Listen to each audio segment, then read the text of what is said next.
Suppression steals every cheerful moment of life. Maqsood Hasni, translated by Prof. Imran, Khalid, May 26, 2009. Suppression steals every cheerful moment of life and is very dangerous for the coming days of life. Suppression is the autumn of peace and rest. Man has sentimental relationship with religion and ideology. In the matter of religion, especially, the spread of religion by force leaves effect for the centuries. It might be beneficial temporarily, but the reaction, occurred with a little opening in this suppression, is not less fatal for the mind and soul than a cluster bomb. Muslims ruled over India for centuries. The proportion of negative impact was least, but great was the love from the non-Muslims. Relationships developed and fondness increased. The psychological weakness of us, the people of the subcontinent, is that we don't let our hero remain a human. We made him an angel-like creation. Ignoring the character of that person, we just respect because of his title. We prove him the beholder of all the qualities even if he haven't any of those. Even thought this is not right. Where there is no justice, there is no peace. Injustice and peace can't prevail together. These are the worst enemies of each other. Among many other reasons for the fall of Muslim rule in India, one is the role of Aurangzeb al-Tamira.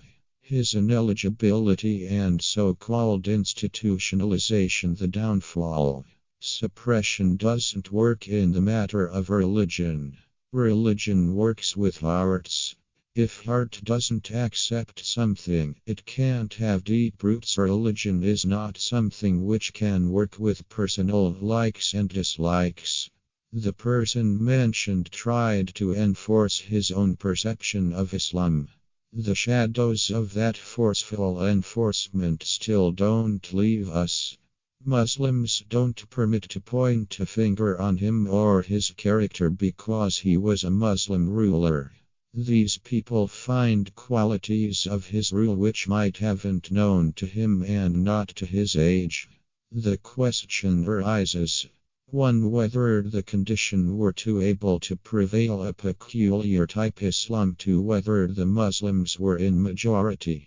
3. Whether the Muslims used to earn more than the Muslims. 4. Whether the non-Muslims were backward socially or militarily, that Jaziwiri imposed on them. 5. This was the land of gods. Was it possible that the people quit using rings with pictures immediately? 6. The explanation of Kshatriya by Molvi Pundit or priest might be true, but only the practical Sufism were the successful here. Why these emperors made the lives difficult for the spiritual leaders. 7. Was India an Islamic country? This land proved to be hell for the spiritual leaders. What was the crime of the respected Sufi Guru Gobind Sahib? The Alamgiri history is unable to answer this question. Truth is always a truth, and there is no evil in accepting the truth. He was the supporter of the respected Sufi Darashiko. What was his crime other than this? The respected Sufi Gobind Sahib came to the respected Sufi Sayyid Wajiuddin Sayyid Badruddin, commonly known as Pir Budhu Shah Sahib, who was the Gaudiya Nashin of Dargah Shah Abdul Wahab.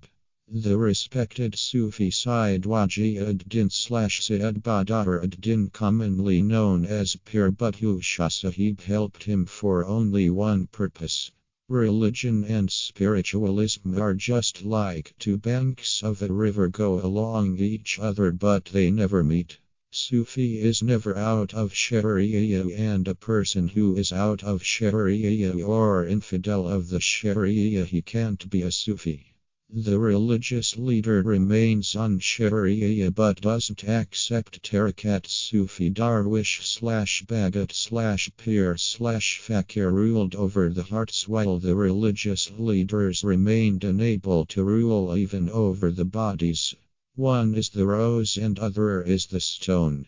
Hazrat Sheikh Sufi Said Ali, very commonly known as Datu Ganjbaksh, has left this world centuries ago, but he still rules the hearts of the people. Has ever Aurangzeb ruled any heart during or after his reign? I don't have any link or interest in politics. I have spent all my life